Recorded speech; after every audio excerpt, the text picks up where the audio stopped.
Welcome back to another edition of the Buy Low Fantasy Sports Show with Mitch and Bam on 1490 NewsTalk 1077.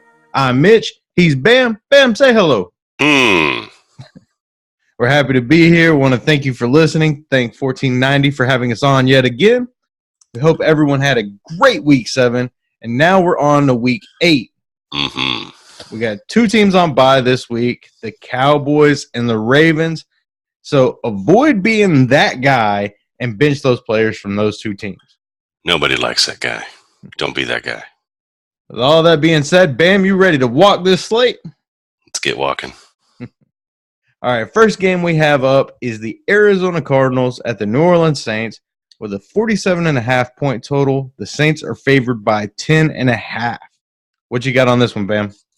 Well, this is a game I think a lot of people will get wrong this weekend, and it's going to ruin their week. So listen up. So, Mitch, I got a question for you. All right. Would you play a running back who has been on injured reserve 2 of the last 4 years, lost a good chunk of his athletic ability, and now has a hobbled ankle going into New Orleans where the Saints defense is strong? No. Would you play his backup? No. Moving on. The Cardinals Cardinals have beat a few crappy teams in the last few weeks, and now the fantasy community and some people think that Cardinals are a decent team. And no. So one of the biggest O-line versus D-line discrepancies this week is the Saints defensive line versus the Cardinals offensive line. It's a huge mismatch. The Saints are going to eat their lunch. Yeah. So play the Saints defense with confidence. Fade the goofy experts who think the Cardinals are good. Hint, they tell you that so they can take your money. Yeah. That's right. So it's preferable to stack the Saints defense with Latavius Murray. And yes, I'm aware Alvin Kamara is a game-time decision. But I got another question for you, Mitch. Uh-huh. Would you play a speed running back that relies on his cutting ability to break tackles if he's been battling a high ankle sprain for 2 weeks? No. Moving on. Yeah. So Saints tight end Jared Cook is out. So play Josh Hill versus this ultimate tight end matchup. The Cardinals defense, where a backup tight end scored last week against them. The streak is alive.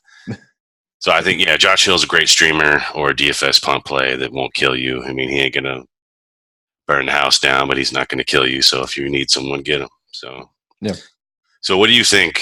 Drew Brees, we playing this week or what? I don't think Sean Payton is stupid enough to play Brees going into the bye week. So I think Bridgewater's safe if you need him.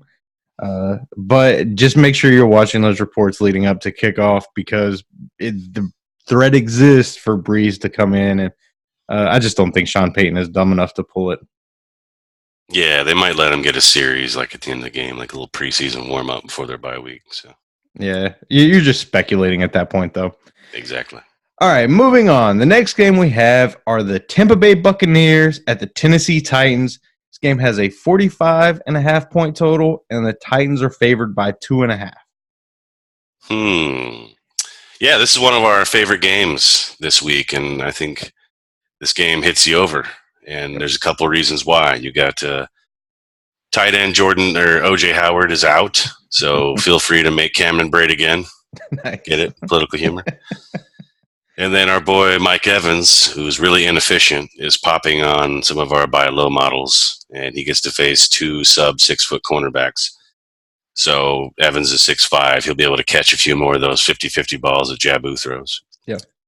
Speaking of Jabu, he literally pooped his pants in London before the bye week. He had like 7 turnovers. Yes. So I think this is a good get-right spot for him against the Titans defense that is good on paper, and they play against lesser opponents, and I don't think the Bucs are a lesser opponent. Right. So what are you doing about the Titans?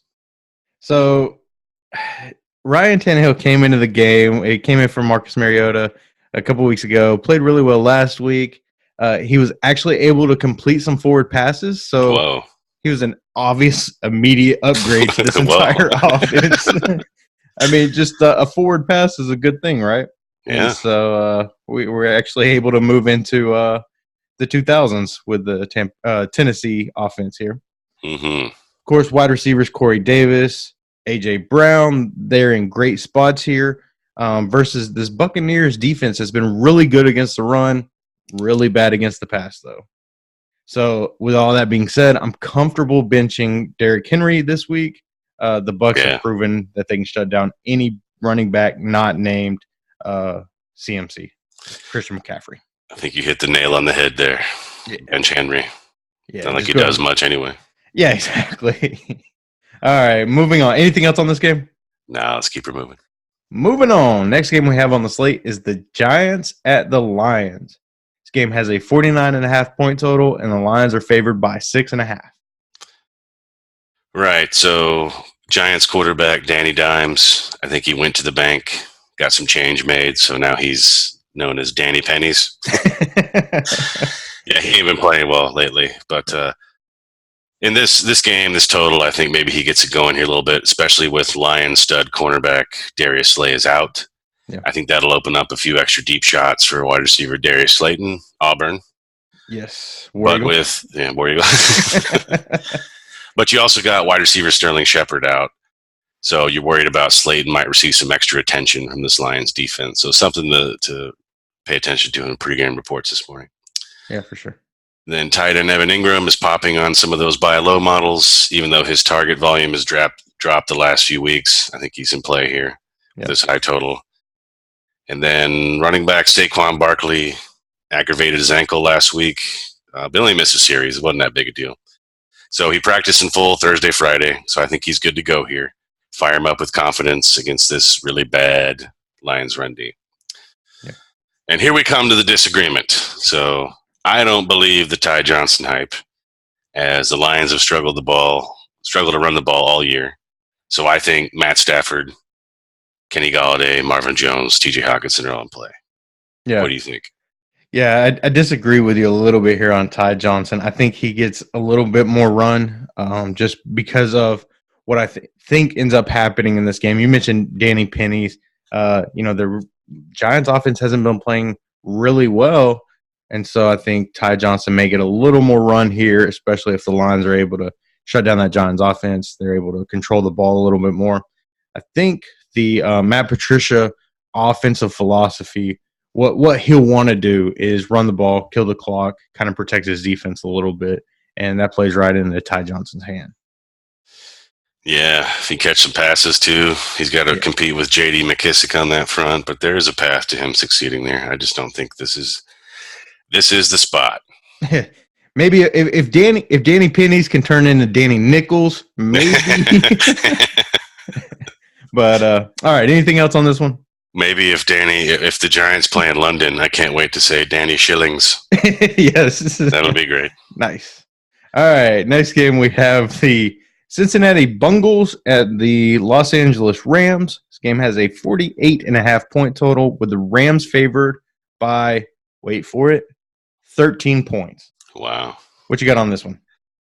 Well, this is a London game, so fire up your fish and chips and bad teeth jokes for this one. Oi, what you going to do about these Bengals?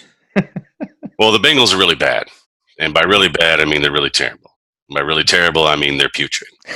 This is not a good team at all. They're them and the Dolphins, the only teams that haven't won a game yet. Yeah. So it's hard looking for hope here.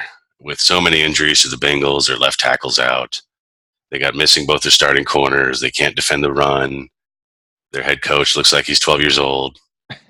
So I think really the only hope you can look for here is Tyler Boyd. He gets about 15 targets a game that he turns into 3 catches for 17 yards. So if he's able to wrangle a couple of those, maybe they can get some field goals or whatnot. Yeah, so maybe he gets 5 catches for 25 yards in this one. Yeah. Great for PPR, I guess. Yeah, apparently. That's all you can hope for in this spot. And then you got the Bengals head coach, Zach Taylor, who was the Rams quarterback coach last year. So traditional thinking or sneaky thinking. So you're thinking maybe he has some kind of insight in how to screw with Goff. What do you think about that? Yeah, it's shaky at best. It's a weak argument, but yeah, I'll give it to you a little bit. But trying to find something here, man. Yeah, trying to find the silver linings in this. Yeah, trying to find something to hang my head on. That's right. Past that, I think you just play Gerald Everett, been a decent tight end streaming option. You worry about that passing game from the Rams, though. You've got it turned in from a three-headed monster last year where you had Robert Woods, Brandon Cooks, Cup, can't think of his first name. Those three guys getting 33% of the targets each, right? Now you've got a four-headed monster adding Everett in where those four guys are getting 20% of the targets, the other 20% going to those ancillary pieces, maybe the running back out of the backfield. Yeah. So Gerald Everett's getting about 20% of Goff's passing work or his passes. Yeah. Other than that, I'm firing up Todd Gurley and the Rams defense. I think they'll blow them out here. Yeah, sounds good to me. And especially Todd Gurley. We've seen in certain spots this year when the matchup is favorable and they're able to get down close to the goal line, they don't have any problem feeding him multiple touchdowns. So this could be a spot where maybe he only gets you 75 yards, but he gets you 2 or 3 touchdowns. So it's definitely one of the spots that if you're a Gurley owner, you've been waiting for all year. Yeah, for sure. And in the Rams defense, they got Jalen Ramsey obviously in the trade. Not that it matters much because the Bengals don't have a lot outside. It just helps that pass rush get home a little better, especially against that Bengals putrid, terrible, awful, disgusting offensive line. For sure. And that's all I got. All right, next game, we have the Philadelphia Eagles at the Buffalo Bills. This game has a 42.5 point total with the Bills favored by 2.5 at home. What you got on this one, Bam? Well. We've got some more injuries to talk about. Nice. You know, we were writing the show earlier, and we're like, man, we do a lot of injuries. Maybe we should calm down a little bit, but this ain't the game for it. There's tons of them. So, wide receiver Deshaun Jackson is out again, and left tackle Jason Peters is out again. So, I think this limits the ceiling of Carson Wentz. If you needed to play him this week, this might not be the spot. Probably a decent floor for you, though. Against a bend but don't break Bills defense who gives up plenty of yards but not a lot of scores. Yeah. Hey, I want to call timeout real quick and ask you about something, Bam. Uh-oh. If you're in season long and you're the owner of Deshaun Jackson, you've been holding him after that week 1 blow up. What are you doing with him right now? Or if you don't have an injury reserve spot, if you have an injury reserve, obviously he's sitting in that. But what is he droppable right now? Maybe. I think because the potential is there, we've seen it for him to be a huge threat. Yeah. So I would wait. I think the Eagles got to bye next week. So I would wait one more week coming out of the bye. If he's still not back, I'd drop him. Yeah. Okay. Especially if you got enough wide receivers there to hold on to him. If you only got 3 starting wide receivers and you got guys on a bye, I mean, you got to drop them and move on. But because he might be there for you next week, so just pay attention to who's out there in your league and kind of go from there. For sure. Okay. Yeah. So speaking of the Eagles offense, I was digging around for some matchup type stuff and some personnel analysis. I like to do that from time to time. Yeah. So I figured out something, though. The Bills struggle versus 12 personnel sets. Those are 2 tight end sets. Yeah. And the Eagles run 12 personnel 40% of the time. So if they're able to get something going, it's going to be in this set, which means tight end Dallas Goedert's going to be on the field a lot. So I like him as a sneaky sleeper streamer type in that order. Yeah. And a DFS punt he's got a decent chance for a TD here because of all the attention Alshon and Ertz are going to garner.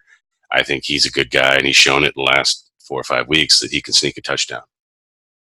So he's a good pickup this week if you need a tight end. Yeah, probably out there for you if you want to go grab him. Yeah, if you're one of the Jason Witten owners and he's on bye this week.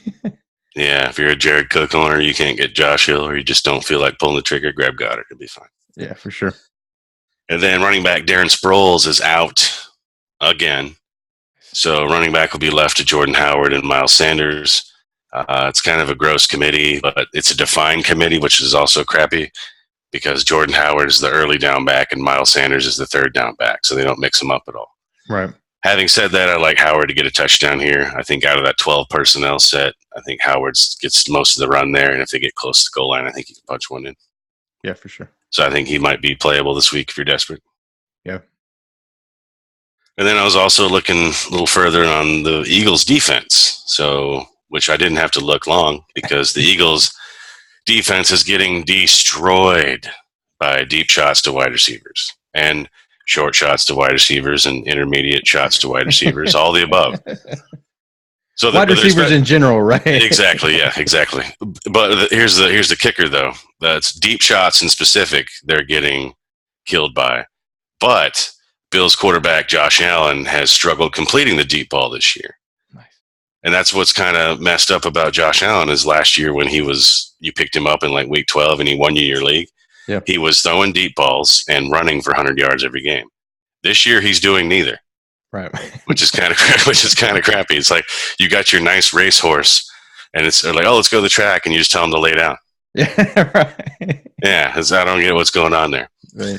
So in this weakness versus weakness matchup, I think Josh Allen and John Smokey Brown get it going here. They go nanners a bit, nice, if you will. I think they give a good pop game between the two. Yeah. And that's because the Eagles are forcing the issue with being able to keep it a little closer with that 12 personnel stuff we talked about. For sure. And then your boy, Auburn boy, Duke Williams. Duke. War Eagle Duke. All right. He's a game time decision. So I think if he misses this game while he's not a great wide receiver yet, it could limit the ceiling of the Bills' passing game. However, wide receiver Robert Foster, who was their deep guy last year, maybe they design him some extra deep shots, especially if they pay attention to John Brown a little more.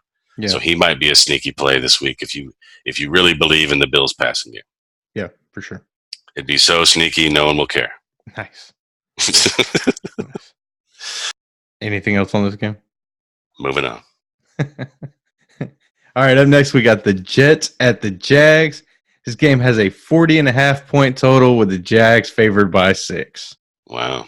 So, all right, so let's get this out of the way. Yeah. I'm going to dub this game Mitch's Boys because you're in love with every one of these players in this game. So I'll tell you what. We both agree this game hits you over, so now why don't you tell us why? Tell the people why you think this game hits you over and confess your undying love to all the players in this game. Yes, let's do it. So, first of all, Sam Darnold. There was a whole seeing ghost controversies that happened last week. I don't think there'll be any ghosts in Jacksonville this week as the Klan robes have been outlawed in this neck of the woods. Whoa! He got just absolutely destroyed by that Patriots defense last week. But let's give credit where it's due. That Patriots defense is just awesome. It's just flat out nasty. It's disgusting. And so I think this is a nice bounce back spot for Sam Darnold. And if you like Darnold, then you obviously have to like his two favorite targets, which are Robbie Anderson and Demaryius Thomas. Both of these guys had Robbie had 9 targets last week. Demaryius Thomas had 8. So they're getting a nice target split. Both getting the air yards. Robbie Anderson had 132. Demaryius Thomas had 131 last week. So nice air yards, nice target count, all of that good stuff. And against this Jags defense, I think they may have some success. That they don't have Jalen Ramsey anymore to take away that number 1 wide receiver. No. So if you they've been struggling in the back end all year, specifically at safety, and that's where you like guys like Demaryius Thomas and Robbie to get over the top and beat some of those safeties because they run a lot of zone. Yeah, absolutely. And then sticking with the Jets offense, kind of rounding that out, you have Le'Veon Bell. He continues to get great volume. He's been running the ball extremely well. Still averaged something like 5 yards per carry last week, even against the Patriots in that where they were getting blown out. Bell was still running well. He just couldn't get anything going because the passing game couldn't get going against that stout secondary. So basically what you have to hope for here is this improved offense and against this not as good defense just leads to more scoring opportunities and a little bit more run in the green zone down around the goal line. Right. I agree with you there. And you've seen a 2-game sample from the Jets since Darnold's been back where they beat the Cowboys. Yep. They play a nice soft zone, keep everything in front of you, go up and make tackles, much like this Jags defense does. Yep. And then he played the Patriots where he got annihilated. Yep. So which of those two do you think is more close to who he is? Probably the Cowboys game. Yeah. So yeah, I think with all his weapons and being embarrassed and nobody wants to play him, I think it's a great spot. If you got guys on bye weeks, grab Robbie Anderson, grab Sam Darnold, Demaryius Thomas. I don't think you'll be disappointed this week. Yeah, and these are some of my favorite DFS plays as well. Your favorite people in general. Yeah, exactly. Yeah. And then on the other side of the ball, you have the Minshew mania continues, I think. Kind of picks back up. We saw him struggle a little bit last week. And then, of course, this is a plus matchup. The Jets have been giving it up to wide receivers quite a bit and quarterbacks. And so if you like Minshew, then you have to like his two favorite targets, DJ Shark and D.D. Westbrook. Yeah. Think about Minshew and his passing game compadres there. I like it. We know this Jets defense is been beat up all year. They like to blitz a lot. Yeah. So it really comes down to what do you think Gardner Minshew can do against the blitz? He's done pretty well against it this year. So if you think he's able to beat the blitz and get Chark deep and hit Dede on some of those shorter routes, check down to Fournette when it's applicable, I think he can have a chance to really good score here because the Jets have been getting blasted by quarterbacks all year. Even the Patriots with half their team hurt put up a bunch of points on them. So I think it's a good spot. For sure. And you spoke about Leonard Fournette there a little bit, who we lovingly dubbed Fat CMC. He's getting the same amount of volume as Christian McCaffrey. He's just not getting – obviously, he's not the athlete that McCaffrey is. So he continues to get nice usage. And linebacker C.J. Mosley is doubtful for this game with that nagging groin injury that he's had since week 2. So this really becomes a plus matchup for Fournette. I think he can get a couple more touchdowns in this game. So I think it's a really nice spot to get to all of these offensive pieces in this game. Right. I think Fournette's his problem all year has been scoring touchdowns. That's because the entire offense has been struggling in the red zone. So against the Jets defense that blitzes a lot, I think maybe those red zone opportunities will come for everyone because all it takes is one broken tackle and you just get by the whole defense when they blitz like that. So Fournette, we have always talked about with running backs. We've preached it since the preseason. If you've listened to our shows on YouTube, listen to us blab on Twitter or Facebook. Nice plug. Thank you. Volume is the king for running backs, but specifically high value touches is the emperor. Right. So Fournette's getting a ton of volume. It's just a matter of time before he pops for one of those 4 touchdown games. So if you're a Fournette owner, be patient. It's coming. It'll come when you least expect it to. Yep. So keep plugging him in. I mean, if you've got him in season long, you see he's been getting you somewhere between 12 and 16 points on a weekly basis. Eventually, that's going to turn into a 30-point game for you. So just keep plugging him in. Let him keep go. on trucking. Anything else on this one? Take us away. All right. Let's check out the news from 1490 News Talk. When we come back, we're going to continue our Slate walk. Take her away.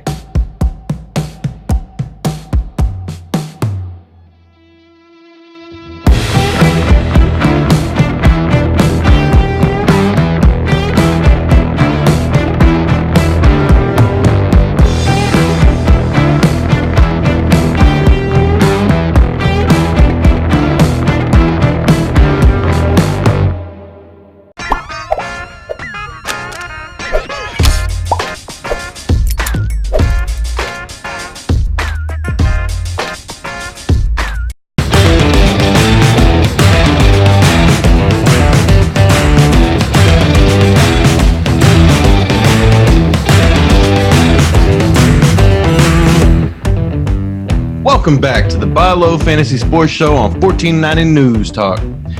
Continuing on our slate walk, let's check out the next game, which is the Seahawks at the Atlanta Falcons. This game has a 53-point total with the Sea Chickens favored by 7.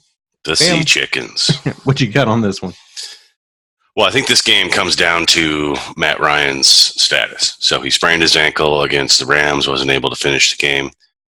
But he practiced on Friday, and right now he's a game-time decision this morning, so pay attention to those injury reports. So what happens here will literally affect this entire game. So I think if Matt Ryan plays, both offenses are in play. Hooper gets a target bump with Sanu being traded to the Patriots the past week because he's more of the short to intermediate guy. Yep. And with this being the case, you can play Russ in the passing game. Russ, Tyler Lockett, DK Metcalf, one of those weird tight ends they have, or one of those two scrubs that like to troll touchdowns. All those guys are in play if Matt Ryan plays. Because I think Matt Ryan can get some offense going here against the Seahawks defense. Yeah, I think it deserves being pointed out. We have always worried about Russ's volume concerns, but he's been extremely efficient with those passes that he throws. If of course Atlanta is able to keep this interesting, I think Matt Ryan has to play in order for that to happen. Then Russ will actually throw a couple more times. Right, without Ryan, I think he throws 15 times. They're content with running the ball 40 times in this game. And with Ryan, he's going to throw 21. yeah, exactly. But the difference in that 15 and 21 is probably about 100 yards and another touchdown. So yeah, right. So what you got if Ryan doesn't play?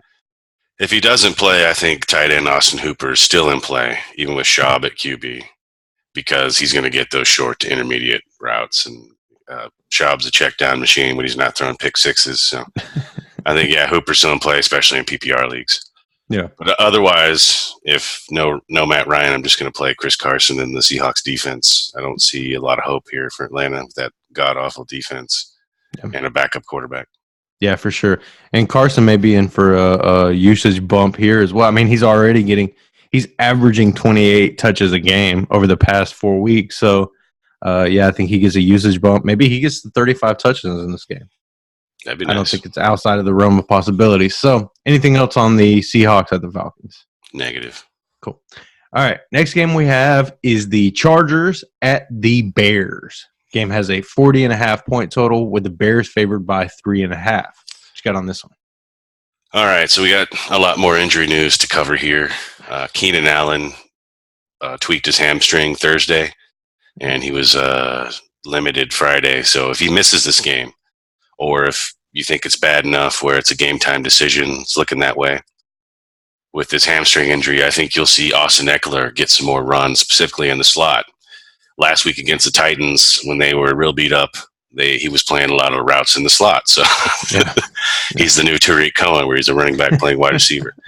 But he's a guy that can break a lot of tackles, so it just increases his value to go along with his already 35 to 40% touches out of the backfield. So yeah, and I really like him in PPR this week. Gives him a full-time role basically. Yeah, exactly. And then also tight end Hunter Henry gets a lot of slot work. That's a weak spot to attack the Bears. They're vulnerable to outside and inside wide receiver play, and especially if the tight end and running backs play wide receiver, it still counts. Right. And then Chargers left tackle Russell Okung is supposed to make his season debut for the Chargers.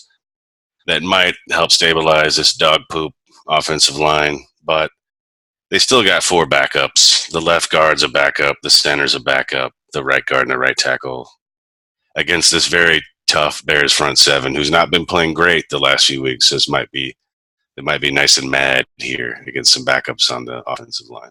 Yeah. And you got Mike Williams. He's popping on some buy low models, and the Bears, like I said, give it up to wide receiver a bit. So what are we doing about Melvin Gordon? I am sitting Melvin Gordon here. I like the volume he's getting.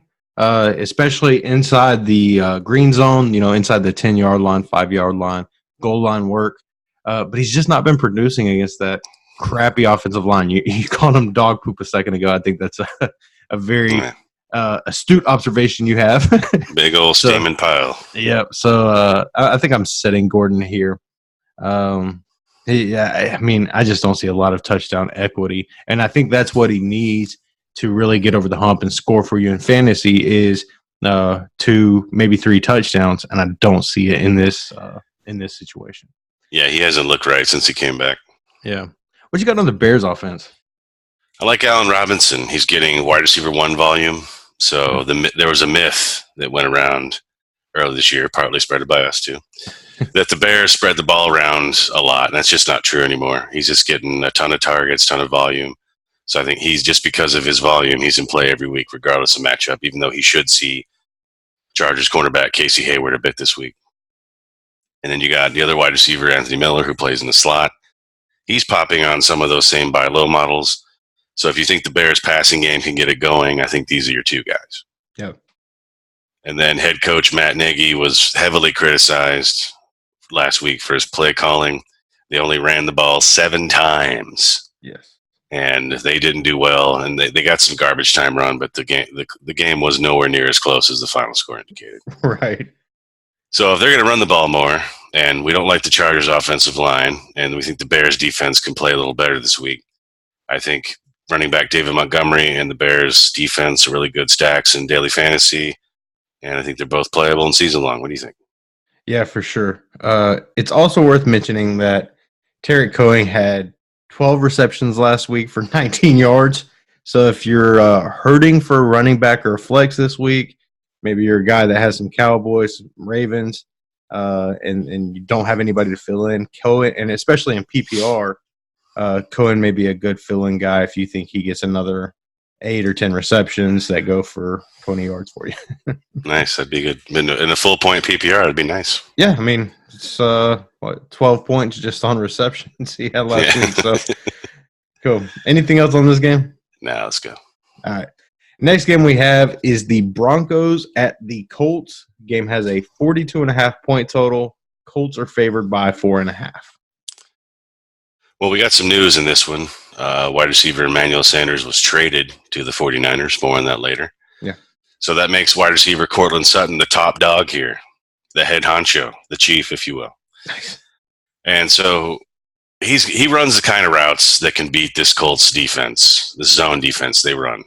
Some people have struggled against it. Just depends on the type of wide receiver that's playing against. He runs those corners, those posts, etc. However, Joe Flacco is still his quarterback, so take from that what you will. Yeah, I think he's big volume bump probably, unless the Colts shade some coverage his way.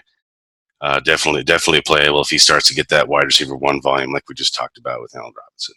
Yeah. And then running back Phillip Lindsay and Royce Freeman continue to split snaps, but lately Royce Freeman's been getting 60% and Phillip Lindsay has dropped down to 40, whereas before it was a 50-50. Yeah. So having said all that, I don't like either one here. What do you think? It's just tough to trust this Denver offense.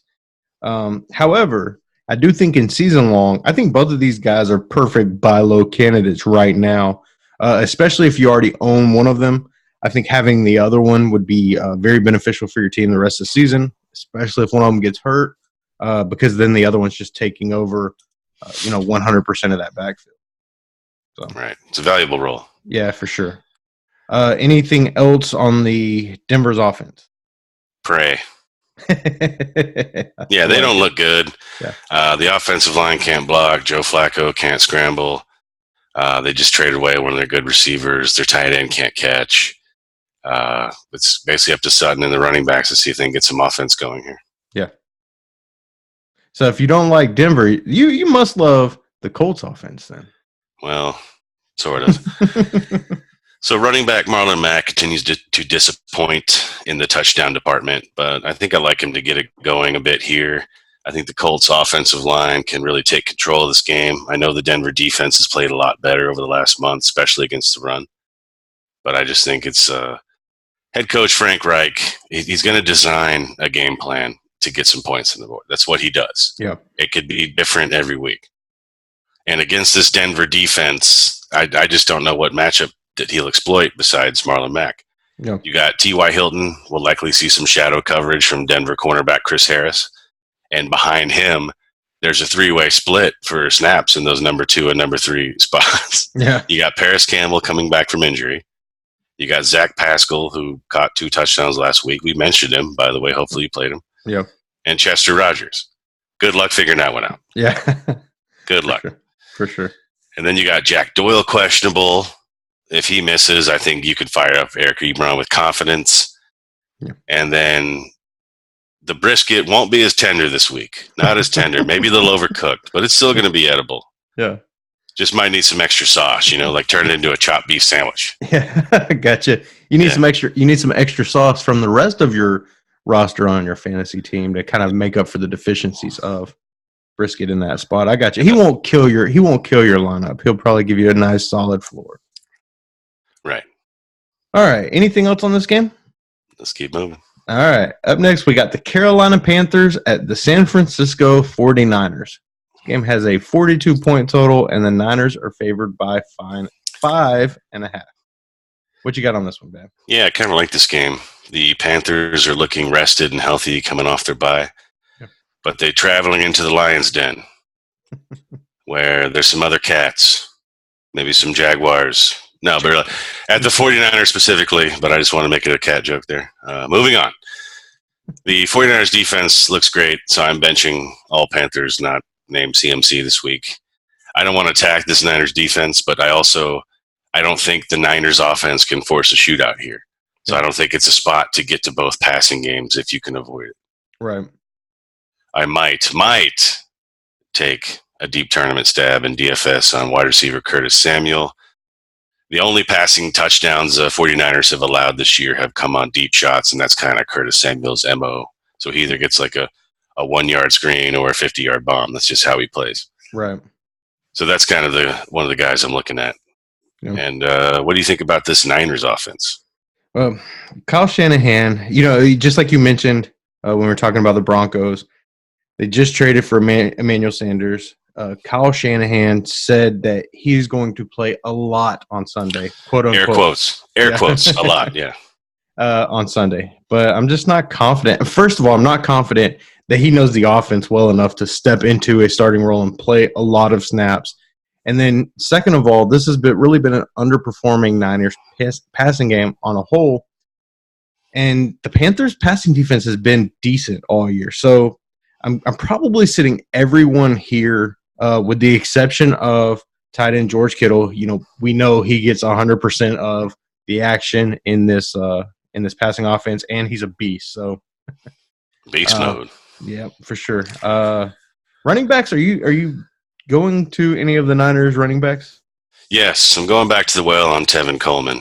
He burned me a little last week, but it was just a mud puddle in Washington, so I don't blame him. Yeah, the monsoon. But it's a monsoon there. They were diving into water, playing into puddles. It was kind of funny to watch. Yeah, I was like watching backyard football there for a little bit. Yeah, it was great. They're splashing whenever they got a sack. It was awesome. Yeah. So Tevin Coleman's getting the vast majority of the snaps and touches in the green zone specifically. He's also getting about 66% of the touches regularly. Nice. So I think he's got a great chance to pop for a multi-touchdown game here with this 49ers defense looking dominant. Should get a few short fields from the exploit. So yeah, Tevin Coleman, Niners defense, they're one of my favorite stacks in DFS this weekend. Nice. I like it. All right, up next we have the Raiders at the Texans. This game has a 51.5 point total, and the Texans are favored by 7. What you got here? Well, we have more injuries because there's a lot here. Yeah. So the Texans' offense is pretty beat up. They're missing 2 offensive linemen again. Their center and the right tackle. Luckily, the Raiders can't rush the passer, so we should be good there. Yeah. And wide receiver Will Fuller is out this week. More on that in a second. And then on the Raiders side, they finally have all 5 starters healthy on the offensive line. So Josh Jacobs, who's also beat up with a shoulder injury, if he plays, he's trending towards playing. Make sure you check those injury reports before kickoff. Right. I think he's in a decent spot here. Not a great or bad, but decent. Yeah. If he could finish the game with that shoulder injury, I think they can get the running game going here a bit. Yeah. And wide receiver Tyrell Williams was limited in practice all week. Looks like he's going to play against the Texans secondary that gives up points to wide receivers in bunches. Exactly. Yeah. And tight end Darren Waller's matchup is not great on paper. He blew up last week. But he's a guy that lines up all over the formation, much similar to Ertz and Henry, those guys. So he'll be playing some wide receiver too. So I'd play him with confidence this week. Yeah, for sure. So what do you make of this Texans offense? Yeah, so they lost Will Fuller to an injury. He's out with a hammy injury. Wide receiver Kenny Stills played all of the Fuller snaps, we'll call them, last week after Fuller went out. And I think he's in a smash spot here against this bad Raider secondary that gives up deep balls to every team they play. So I'm playing Kenny Stills, hoping that he gets that Fuller bump. Maybe he gets that 5 touchdown performance in this spot. And then I'd settle for 2. Yeah, right, for sure. And then, of course, D-Hop, DeAndre Hopkins, and Dijon Watson. I think they're always in play. Then you have Carlos Hyde, Duke Johnson, and running back. I don't like either one of them here. This Raiders offense has actually been really good against running backs, both passing and rushing. So I'm not playing either one in this spot. No. Anything else on this game? I got a fun fact for you. Oh, let's hear it. A fun fact. The Raiders just traded their cornerback, Garyon Conley, to the Texans, former first-round pick. Didn't quite pan out. Got embarrassed against Packers last week. Yeah. So I think he might give out some secrets here. But I think the real secret is he's bad at football. So, yeah, so that just goes back to I think this game definitely hits the total, has a chance to go over because that Raiders offense has been playing good. Yep. Defense good against the run, bad against the pass. That leads to more points there. And with all this Texans defense can't stop wide receivers, and they traded for a guy who sucks against wide receivers. I think there's a good path to this game hitting the over here. Yeah, for sure. For sure. All right, next game we have on the slate is the Browns at the Patriots. This game has a 45.5 point total. Patriots are favored by 11.5. And it's worth mentioning earlier this week, Jarvis Landry guaranteed a victory for the Browns. Oh, great. They're going to lose now. Yeah, so what you got on this one? Oh, man. So a couple injury updates. The Browns finally get both of their starting cornerbacks back this week. They've been battling hamstring injuries since like week 1, it seemed like. So they've been playing soft coverage all year. This allows them to get that tight man coverage back, which is good for their defense, helps their pass rush out. Yeah. What's the one guy's name? And Greedy Williams are the two corners. They're coming back. So this defense has to play well to give them a shot here. Yeah. And I think the only way the Browns have a chance in this game is if running back Nick Chubb breaks off some monster runs and this defense can get some stops, make some big plays, some sack fumbles, some picks, stuff like that. Yeah. Not likely, but that's what's going to have to happen for them to win. So if I'm desperate, like I don't have a whole lot in my roster, I got a lot of people in buy, I'm not sitting Nick Chubb. I'm playing. No way. I'm not. No. I have a 70% ownership of Nick Chubb across all of my fantasy teams, and he's starting in 100% of the leagues I have him in. So, yeah, and in DFS, I think I'm going to take a stab at him in tournaments, pair him with the Browns D. I think maybe in a good low-owned lineup because it's not likely, but if it hits, you're going to lap the field. Yeah, for sure. So I like that. For sure. And then on the page. Yeah. Sorry. Go ahead. Yeah. Sorry about that. Go ahead. So the Patriots are going to be missing 2 tight ends, but Ben Watson played well last week, and he's streamable if you need the help. He had 5 targets against the Jets. For sure. And then I'm not going to play Mohamed Sanu, newly traded from the Falcons, until we figure out what his role is going to be. Yeah. So if you got him, stash him. If you feel like you want to stash him, go ahead and do it. Want to pick him up, that's fine. I'm not going to play him until I figure out, is he going to be the wide receiver 3? Is he going to be the wide receiver 2? Don't know yet. Yeah. So Philip Dorsett and Edelman are playable. I think Edelman's always a lock to play because he gets 7 catches, 70 yards, and occasional touchdown. I mean, he's a lot to get you points. Right. Dorsett's been up and down all year, but if somebody has a chance to get deep, it's Dorsett. So we'll see how that works out. I'd definitely fire him up if needed. Yeah. And then I'd bench Brady until they figure out their passing game because they traded for Sanu. Edelman's beat up. They got Jacoby Myers. They have Philip Dorsett. They had Antonio Brown for a week, then cut him. Yeah. And now wide receiver Josh Gordon's been put on injured reserve. Yeah. So I'm going to, if I can, in any of my leagues, I'm going to bench Brady till they figure out this passing game. Yeah. And then you have Harry coming back from injured reserve next week. So yeah. Yeah. Yeah, it'll be after the bye. I think they got a bye coming up. So he'll be back after week 11, I think. So. Yeah. Okay. Yeah, so there's tons to figure out here. You don't know. I mean, the Patriots are the Patriots, so they're always in play. But there's too much uncertainty here for my taste. Yep. It leaves a little bad taste in the mouth. You know what I mean? Yeah. I really wanted to like the Browns to keep it closer than everyone thought in this game. But they just benched their left tackle, Greg Robinson, another Auburn guy. Where we go to you, Greg, even though you benched. They benched him and replaced him with an undrafted free agent.